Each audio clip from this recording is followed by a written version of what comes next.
ఈయన కూడా అంటున్నాడు, అంత ఉన్నతమైన స్థితిలో ఉండి కూడా యేసు ప్రభుని సిలువ వేయమంటే నేను తట్టుకోలేను. ఆయనలో ఏ పాపము లేదు, ఏ దోషము లేదు, సిలువ వేయుటకు సరైన కారణము లేదు. మీ కేకలతో నేను సమ్మతించను, మీ ప్రణాళికలతో నేను విభేదిస్తున్నాను, నేను పక్కకి వెళ్ళిపోతున్నాను. నాకు మీరొద్దు, సన్హెడ్రిన్ సభలో సభ్యత్వం రద్దయినా పర్వాలా, నాకు యేసు కావాలి. హల్లెలూయా, ప్రైజ్ ది లార్డ్.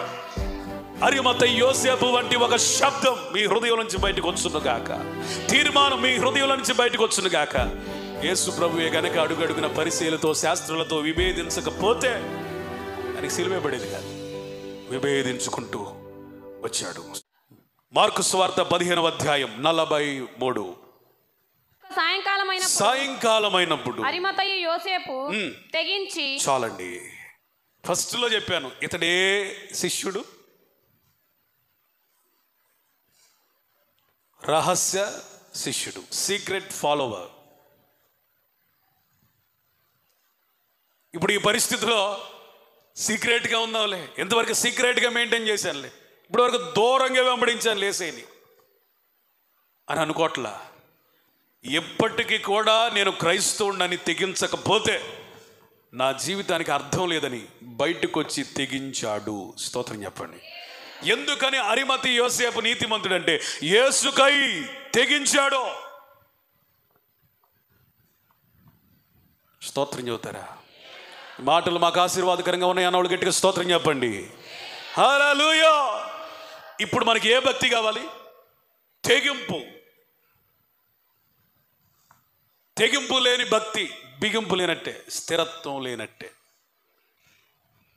నువ్వు క్రీస్తులో స్థిరముగా వేరు పారాలంటే ఖచ్చితంగా నీకేముండాలి? తెగింపు. ఈరోజు చాలామంది తెగింపు లేని భక్తి, ఏదో ఆటాడినట్టుగా, ఏదో ఆట విడుపుగా, సుఖ వలయములో. ఈరోజు మనం బయటికి రావాలి, come out of comfort zone. సుఖ వలయంలో నుండి యేసయ్య కొరకు బయటకు వచ్చి, నేను క్రైస్తవుణ్ణి, దేవుని బిడ్డని, దేవుని కొరకు బ్రతుకను ఉద్దేశించుచున్నా. చాలామంది, కొంతమంది నా దగ్గరికి వచ్చి చెప్తారు, అన్న నాకు దేవుని కొరకు బ్రతకాలని ఉంది కానన్నా ఎగతాళి చేస్తున్నారన్న, పరిచర్య చేస్తే ఎగతాళి చేస్తున్నారన్న, మందిరానికి వస్తే ఎగతాళి చేస్తున్నారన్న. చాలామంది యవనస్తులు ఇప్పుడిప్పుడే మందిరానికి వస్తున్న వాళ్ళు, దేవుని కొరకు బ్రతకాలని తీర్మానాలు తీసుకున్న వాళ్ళు కూడా తెగించి దేవుని కొరకు నిలబడలేకపోతున్నారు. ఒక విషయం వస్తే దేవుని కొరకు తెగించగలిగిన వారు ఎవరో వారే దేవుని బిడ్డలు. భయంకరమైన పాపం జరుగుతుంది ఇశ్రాయేలు పాళ్యంలో, దేవుడు అది సహించలేకపోతున్నాడు. అది ఎవరికి అర్థమైంది? ఫీనెహాసుకు అర్థమైంది. వెంటనే కత్తి తీసుకున్నాడు, ఇశ్రాయేలులో పాపము చేస్తున్న ప్రతి ఒక్కడిని చంపడానికి వెళ్ళిపోయాడు, చంపేశాడు. ఇట్లా పొడిస్తేనట అవతల ఉన్నటువంటి వ్యక్తి కడుపులో నుంచి కూడా బయటకు వచ్చేసిందంట. అంత రోషముగా తెగించి ఆ పాళ్యమును పరిశుద్ధపరిచాడు. స్తోత్రం చెప్పండి. దేవుడు అంటాడు, అతడు నేను సహించలేనిది సహించలేకపోయాడు కాబట్టి ఫీనెహాసు ఎన్నటెన్నటికీ యాజకునిగా, వారి తరతరాలు యాజకులుగా ఉంటారని వాగ్దానం చేశాడు. స్తోత్రం చెప్పండి. ఎవరైతే తెగిస్తారో వారికి దీవెన, వారికి ఆశీర్వాదం. అది ఎలాంటి ఆశీర్వాదమో తెలుసా? తరతరాలు. ఈరోజు అలాంటి తెగింపు కావాలి. కంఫర్ట్ జోన్లో కూర్చొని నేను భక్తి పరుణ్ణి, ప్రార్థన పరురాల్ని అని ఎస్తేర్ లాగా అనుకుంటే సరిపోదు. ఎస్తేర్కి భక్తి లేదా? ఉంది. కానీ బయటకు వచ్చి రాజు దగ్గరికి వెళ్ళి అడిగే తెగింపు లేదు. మొర్దెకాయ్ అన్నాడు, నువ్వేదో రాణిగా ఊగటానికి రాజ్యంలో కూర్చున్నావేమో అనుకుంటున్నావేమో. నో, ఈ సమయము కోసమే దేవుడు నిన్ను ఇక్కడికి తీసుకొచ్చాడు. నువ్వు సహాయం చేయకపోతే మరొక ద్వారాన్ని దేవుడు తెరుస్తాడు. కానీ నువ్వు మాత్రం బయటికి రావాలి, తెగించాలన్నప్పుడు. ఎస్తేర్ ఒకటే ఉంది, నేను చనిపోయినా చనిపోతాను, నశించినా నశిస్తాను, నా ప్రాణం పోతే పోని, నేను రాజు దగ్గరికి వెళతానని ప్రాణమునకు తెగించి రాజును ఎదుర్కొని కనికరించబడి తన ప్రజల మీద ఉన్న మరణ శాసనము కొట్టివేయబడుటకు కారణమైంది. చప్పట్లు కొడతారా? స్తోత్రం చెప్పండి. హల్లెలూయా. నీ కుటుంబంలో నీ పిల్లల మీద ఎందుకని మరణ శాసనం ఏలుబడి చేస్తుంది? ఎందుకని శాపం ఏలుబడి చేస్తుంది? ఏ కుటుంబంలో తల్లిదండ్రులకు తెగించిన భక్తి ఉండదో వారి పిల్లల మీద మరణ శాసనం ఏలుబడి చేస్తుంది. ఎవరైతే దేవుని కొరకు తెగించి రోషముగా బ్రతుకుతారో వారి పిల్లలు విడుదలవుతారు. స్తోత్రం చెప్పండి. నా మాట అర్థమైన వాళ్ళు గట్టిగా స్తోత్రం చెప్పండి. నీ పిల్లల మీద ఎందుకు శాపం? మీ జీవితాలలో ఎందుకని ఆశీర్వాదాన్ని అనుభవించలేకపోతున్నారు? ఎవరో కట్టేసిన బంధించబడిన పరిస్థితి ఎందుకని? ఆశీర్వాదాన్ని సరిగ్గా ఎందుకు అనుభవించట్లేదు? అడుగడుగున మరణపు అనుభవాలు ఎందుకో తెలుసా? తెగించిన భక్తి లేక. ఒకవేళ ఎస్తేరు కనుక ఆ పూట తెగించకపోతే కొంచెం ఆలస్యంగానైనా ఆమె కూడా చనిపోయేది యూదులందరితో పాటు. ఆమె తెగించింది కాబట్టి బ్రతికింది, ఇశ్రాయేలీయుల్ని బ్రతికించింది. స్తోత్రం, ప్రైజ్ ది లార్డ్. ఈరోజు నేనేమంటానంటే తెగింపుతో కూడిన భక్తి నీ కుటుంబాన్ని విడుదల చేస్తుంది. తెగింపుతో కూడిన భక్తిని భర్తను విడుదల చేస్తుంది. తెగింపుతో కూడిన భక్తిని భార్యను విడుదల చేస్తుంది. తెగింపుతో కూడిన యవనస్తులరా, తెగింపుతో కూడిన భక్తి మీ తల్లిదండ్రులను మీ ద్వారా విడుదల చేస్తుంది. మొత్తానికి ఎవరో ఒకరు కుటుంబంలో తెగించాలి. స్తోత్రం చెప్పండి. ఒక పాపం చేసేవాడు తెగిస్తున్నాడు, ఎవడేమనుకుంటే నాకేంటి అనుకుంటున్నాడు. దుర్మార్గంగా బ్రతికేవాడు తెగిస్తున్నాడు, అనుకునే వాళ్ళు ఎట్టేనా అనుకుంటారులేదు. లోకస్తులకున్న ధైర్యం కూడా మనకు లేకపోతే ఎట్లా? దేవుని కొరకు తెగిద్దాం. దేవుని చేత దర్శించబడి దేవుని మాటలకు లోబడి తెగించి ఫరో యొద్దకు వెళ్ళి తన ప్రజలను విడిపించి అద్భుతాల గుండా నడిపించాడు మోషే. స్తోత్రం చెప్తారా? ఎవరైతే తెగిస్తారో వాళ్ళ ద్వారా కుటుంబాలలో, సంఘాలలో అద్భుతాలు జరుగుతాయి. స్తోత్రం చెప్పండి. అద్భుతం కావాలయ్యా, అద్భుతం కావాలయ్యా అంటే కుదరదు. మనకేం కావాలి? తెగింపు భక్తి రావాలి. తెగింపు భక్తి వస్తే మోషే జీవితంలో జరిగిన అద్భుతాల్లాగా మన జీవితంలో కూడా, మన కుటుంబంలో కూడా, మన సేవలో కూడా, ఏమంటే మన విశ్వాస జీవితంలో కూడా, వ్యక్తిగతంగా కూడా ఏం జరుగుతాయి? అద్భుతాలు జరుగుతాయి. దానియేలు ఎంతగా తెగించాడంటే ప్రాణానికి కూడా తెగించి ప్రార్థన చేశాడు. దేవుడు బ్రతికించాడు, ఆమేన్, ఆశీర్వదించాడు. ఈ దానియేలు దేవుడే నిజమైన దేవుడని అనేకులు తెలుసుకునేలాగా చేశాడు. నీతిమంతులు అనేకులు త్రిప్పుతారట. స్తోత్రం చెప్పండి. ఈరోజు నీ తెగింపు, నా తెగింపు ఎవరిని చూపించాలా?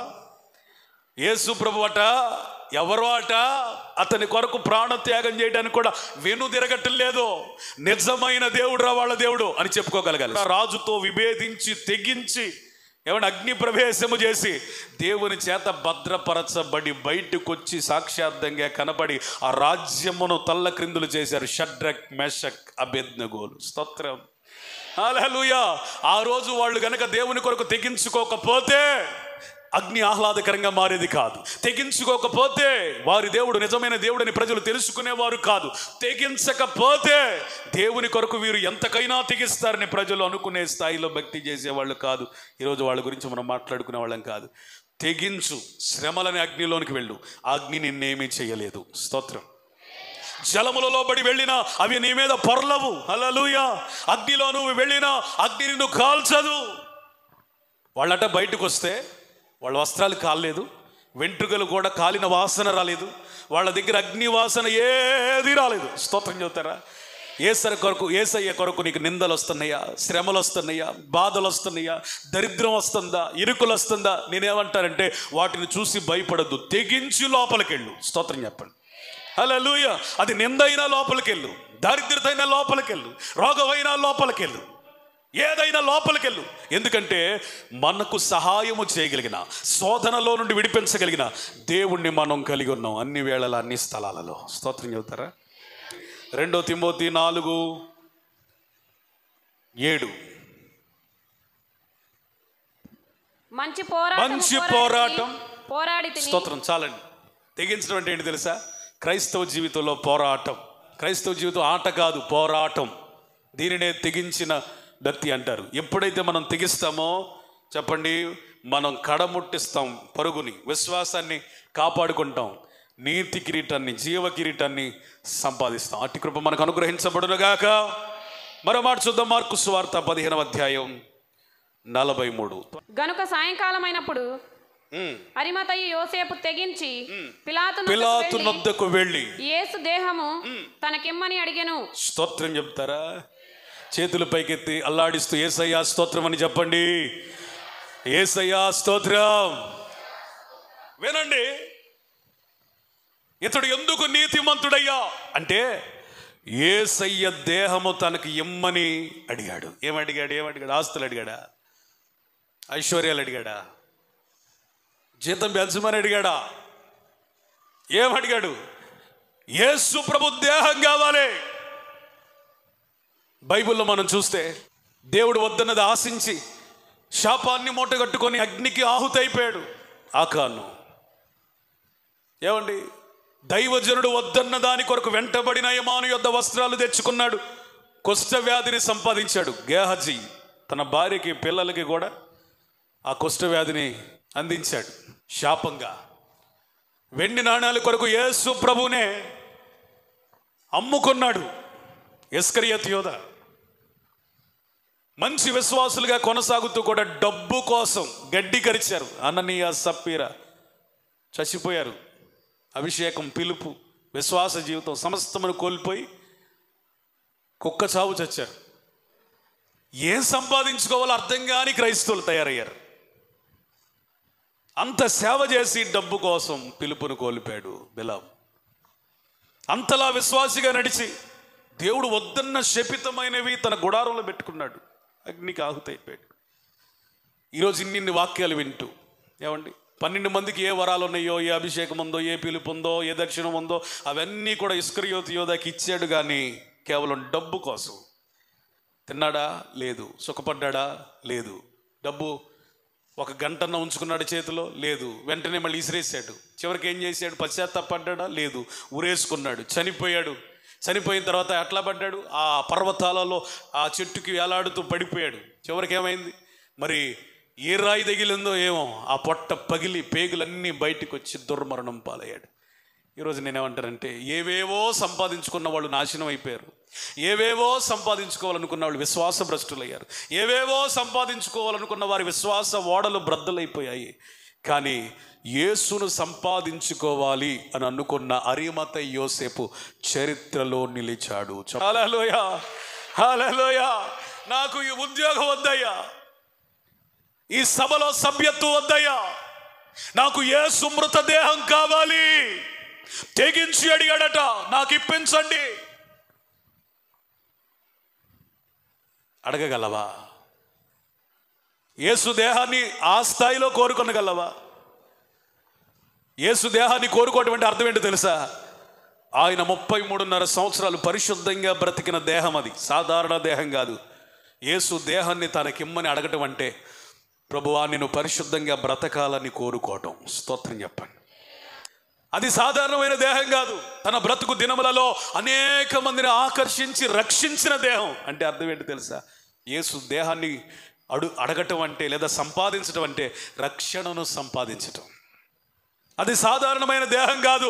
3వ దినమునే తిరిగి లేచి 500 మందికి 40 దినాలు కనబడిన పునరుద్ధాన దేహం. యేసు దేహాన్ని తనకిమ్మని అడగడంలో ఉద్దేశం ఏంటి తెలుసా? అతడు పునరుద్ధానాన్ని అడిగాడు. స్తోత్రం చెప్తారా? సాధారణమైన తెలివేం కాదు ఆయనకి.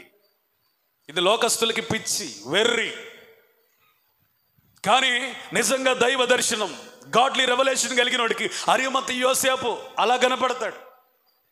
శిఖర సమానమైన స్థాయి కలిగిన భక్తిపరుడు ఆయన.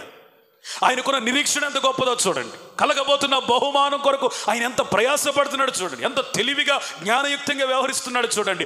ఈ దేహాన్ని నేను సంపాదించుకుంటే నేను పరిశుద్ధుని అవుతాను. స్తోత్రం చెప్తారా? హల్లెలూయా. ఈయన రక్షకుడు కాబట్టి ఈయన దేహాన్ని నేను సంపాదించుకుంటే నిశ్చయంగా నేను రక్షించబడతాను. ఈయన దేహం పునరుద్ధాన దేహం కాబట్టి ఖచ్చితంగా ఈయన దేహాన్ని నేను కోరుకుంటే నేను ఈయన వల్లే పునరుద్ధానం చెందుతాను. ఈ వాక్యాన్ని ధ్యానిస్తున్నప్పుడు వ్యక్తిగతంగా మొట్టమొదటిగా నేను బ్లెస్ అయ్యాను. అరిమతయి యోసేపు గురించి నా మట్టుకు నేను ఆ మాట ఎన్నోసార్లు నేను చదివాను. కానీ ఈ సందర్భంగా నేను ధ్యానం చేస్తూ ఉంటే అరిమతయి యోసేపు ఎంత గొప్పవాడా, ఎంత విశ్వాస పరిమాణం కలిగిన వాడా, విశ్వాసంలో ఎంత ఉచ్చస్థితిలో ఉన్నవాడా. కొంతమంది పేర్లు చాలా అరుదుగా ఉంటాయి, లేదా ఒక్కసారే ఉంటుంది. కొంతమంది గురించి చాలా తక్కువ మాటలు ఉంటాయి. కానీ వాళ్ళ గురించి నేర్చుకోవాల్సిన పాఠం మన జీవితానికి సరిపోద్ది. యేసుకి స్తోత్రం చెప్పండి. హల్లెలూయా. ఈరోజు ఆస్తుల కోసం పరుగులు తీస్తూ ఉన్నారు. నేను అంటాను, మంచి మార్కులు సంపాదించుకున్నావు, మంచిదే. యేసయ్యను సంపాదించుకున్నావా? మంచి ఉద్యోగాన్ని సంపాదించుకున్నావు, మంచిదే. యేసయ్యను సంపాదించుకున్నావా? మంచి ఇంటిని సంపాదించుకున్నావు, మంచిదే. యేసయ్యను సంపాదించుకున్నావా? ఈరోజు నేను అంటాను, ఒకవేళ ఆ రాకడి దినంలో నీ మార్కులు అక్కడికి రావు, నీ ఉద్యోగాల వలన ఉపయోగం లేదు, ఈ ఇల్లు అస్థిరమైనది, కానీ మనం యేసయ్యను సంపాదించుకుంటే అక్కడ మనకి వారసత్వం ఖచ్చితంగా ఉంటుంది. దేవునికి స్తోత్రం చెప్పండి, దేవునికి స్తోత్రం చెప్పండి. హల్లెలూయా. మన జీవితాలలో ఈ దేహాన్ని సంపాదించుకుందాం. ప్రతి నెల మనం ఎందుకని ఈ దేహాన్ని తీసుకుంటాం? యేసు ప్రభు మనం అడగక మునిపి ఆ దేహాన్ని మనకు అప్పగించాడు. స్తోత్రం చెప్పండి. హల్లెలూయా. చాలామంది బల్లారాధనని నిర్లక్ష్యం చేస్తున్నారు. అరిమతయికి యోసేపుకున్న దర్శనం నీకు కలుగునుగాక.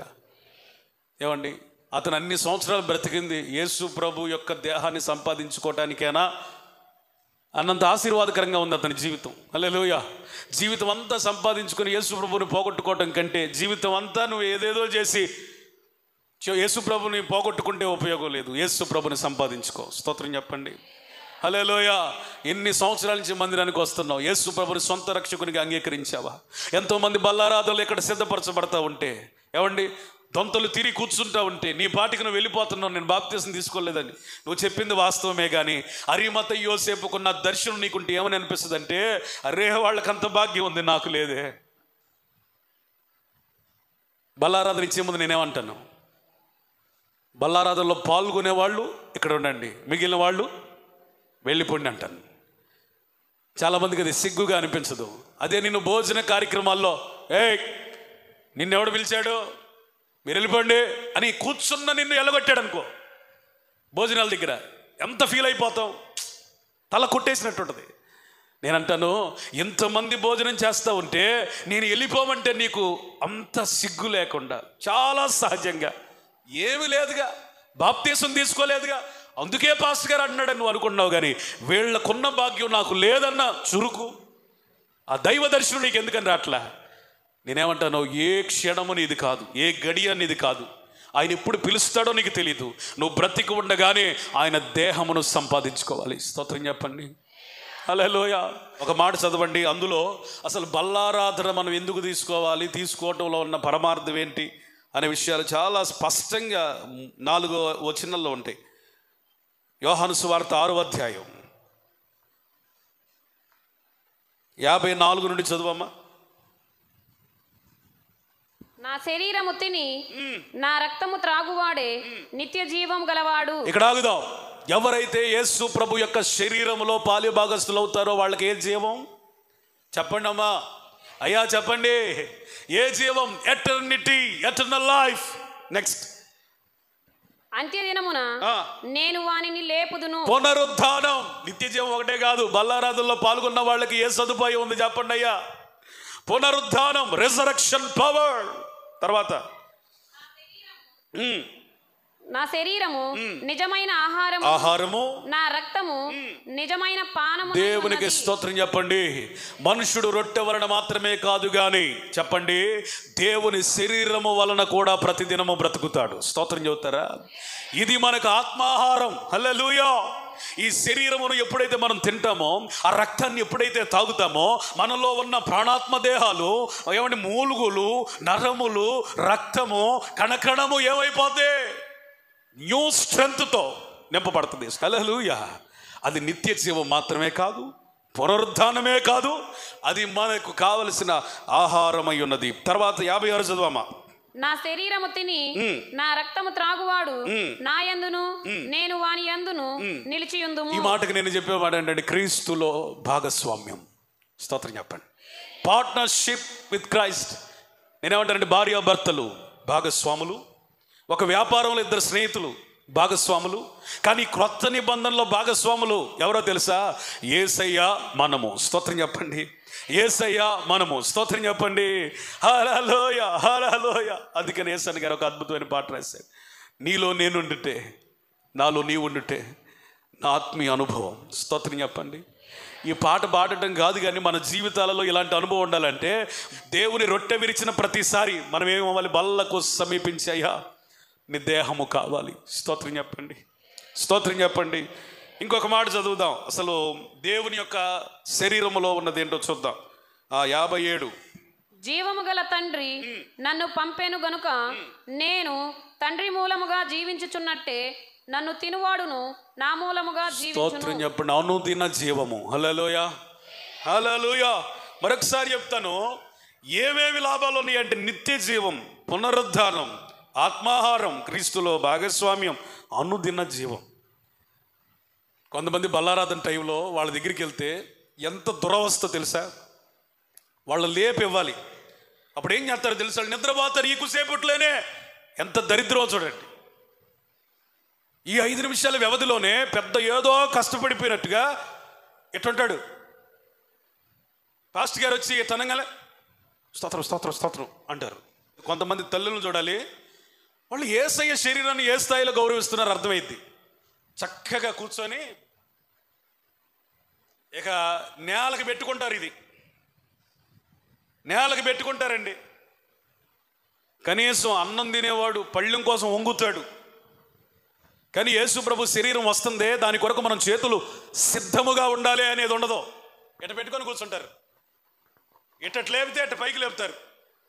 కొంతమంది ఒక చెయ్యి,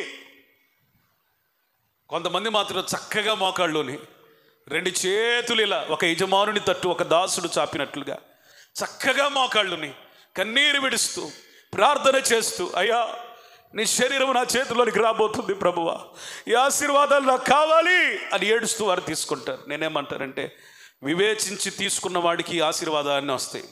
వివేచన లేకుండా ఇది రొట్టె మొక్కే కదా, పాస్టమ్ చేసిన చపాతీయే కదా అని తిన్నావా, ఇందులో ఒకటి రాకపోగా నీకు శాపం వస్తుంది. ఇప్పుడు మనం యేసయ్య శరీరాన్ని సంపాదించుకుందాం. స్తోత్రం చెప్పండి. ఇతడు సంపాదించుకున్నది ఏంటో తెలుసా? నిత్య జీవం. ఇతడు సంపాదించుకున్నది ఏంటో తెలుసా? అనుదిన జీవం. ఇతడు సంపాదించుకున్నది ఏంటో తెలుసా? అనుదిన ఆహారం. ఇతడు సంపాదించుకున్నది ఏంటో తెలుసా? పునరుద్ధానం. ఇతడు సంపాదించుకున్నది ఏంటో తెలుసా? ఆ మహామహిమలో క్రీస్తుతో భాగస్వామ్యం. స్తోత్రం చెప్పండి. హల్లెలూయా, హల్లెలూయా. ఈ బల్లకి ఎంతమంది దూరం అవుతున్నారు నాకు తెలియదు, కానీ వాళ్ళకి నిత్య జీవం లేదు, పునరుద్ధానం లేదు, దేవునితో పాలిభాగము లేదు, వారికి ఆహారం లేదు.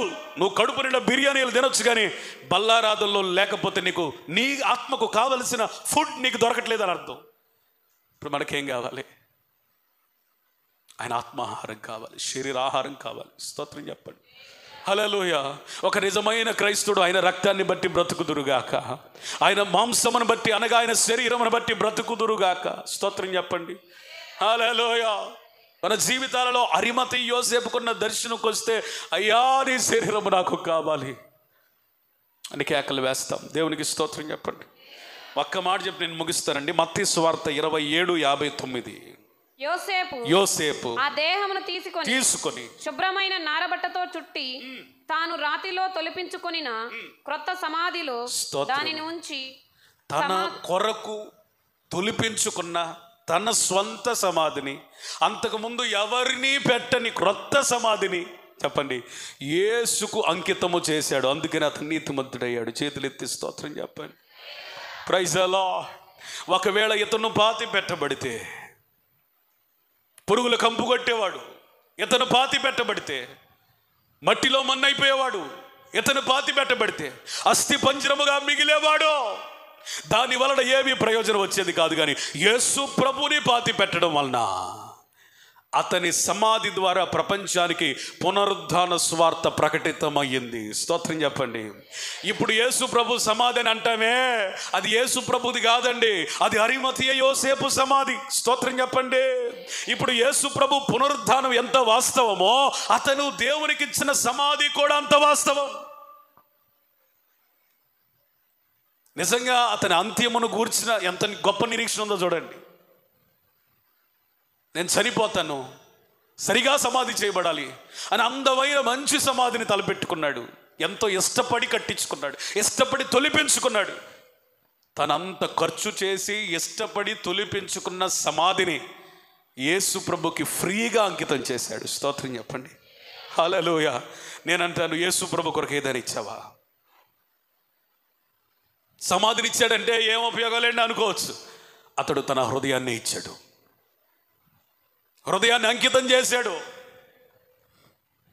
ప్రభువా, ఇందులో నేను ఉండటం కాదయ్యా, నీవు ఉండుటకు యోగ్యుడు అయ్యా. తన సమాధిలో తాను ఉండకపోవటం అంటే అర్థం ఏంటో తెలుసా? తన కొరకు తాను బ్రతకకపోవటం. ఇది మొదలుకొని క్రీస్తు తనలో జీవించడం. స్తోత్రం చెప్పండి. Praise the Lord. అయ్యా, ఇది నాదనుకున్నాను, నా సమాధి అనుకున్నాను, ఇది మొదలుకొని నా దర్శనము మార్చుకుంటున్నాను ప్రభువా. ఇందులో నేను కాదయ్యా, ఇది మొదలుకొని నీవు ఉండాలయ్యా. ఇక నేను కాదయ్యా, నీవు నేను ఏకమయ్యామయ్యా. ఇది మొదలుకొని నాలో నీవే జీవించాలయ్యా. అరిమత యోసేపు ఇచ్చింది జీవము లేని సమాధి కాదు, కానీ జీవము కలిగిన ఆయన హృదయం, విలువైన ఆయన మనస్సు. ఈరోజు నువ్వు సమాధి వద్దు, కానీ యేసయ్య కోసం నీ జీవితాన్ని నువ్వు చాలు. ఆయన సమాధిలో యేసు ఉండుటను బట్టి పునరుద్ధానం ప్రపంచానికి వ్యాప్తమైంది. ఈరోజు యేసయ్య నీలో ఉంటే నువ్వు కూడా పునరుద్ధానుడివై మధ్యాకాశానికి ఎగసి వెళ్ళిపోతావు. స్తోత్రం చెప్పండి. Praise the Lord. దయచేసి మోకాళ్ళ మీదకి వద్దాం. అయ్యా, మనుషుల నీతి కాదు తండ్రి, లోకపు నీతి కాదు నాయనా.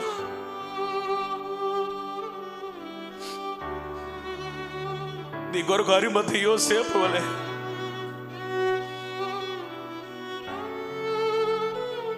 నిజమైన నీతిని సంపాదించుకోవాలి ప్రభువా. నీ రాజ్యమును గురించిన ఒక నిరీక్షణ నాకు దయచేయండి ప్రభువా.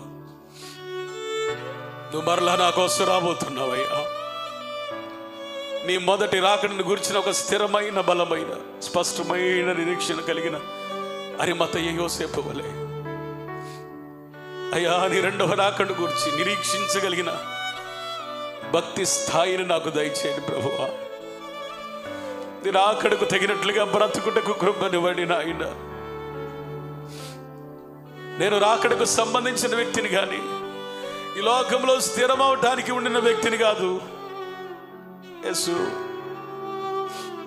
రెండవ రాకడను గురించిన నిరీక్షణ నా రోగములు ఆరోగ్యముగా మారాలయ్యా. నా అప్పులు ఐశ్వర్యముగా మారాలి ప్రభువా. నా బలహీనతలో బలముగా మారాలి నాయనా. నా శ్రమలలో ఆదరణగా మారాలి ప్రభువా. ఆ రెండవ రాకడను గురించిన నిరీక్షణను నాయనా దయచేయండి ప్రభువా. నిరీక్షణ లేని ఇతరుల వలె బ్రతకడానికి వీలు లేదు నాయన. నిరాకడను గూర్చిన ఎదురు చూపు నిరీక్షణ దయచేయండి ప్రభువా. ఒక దినమున మేము నాయన మధ్యాకాశమునకు పిలువబడాలి ప్రభువా.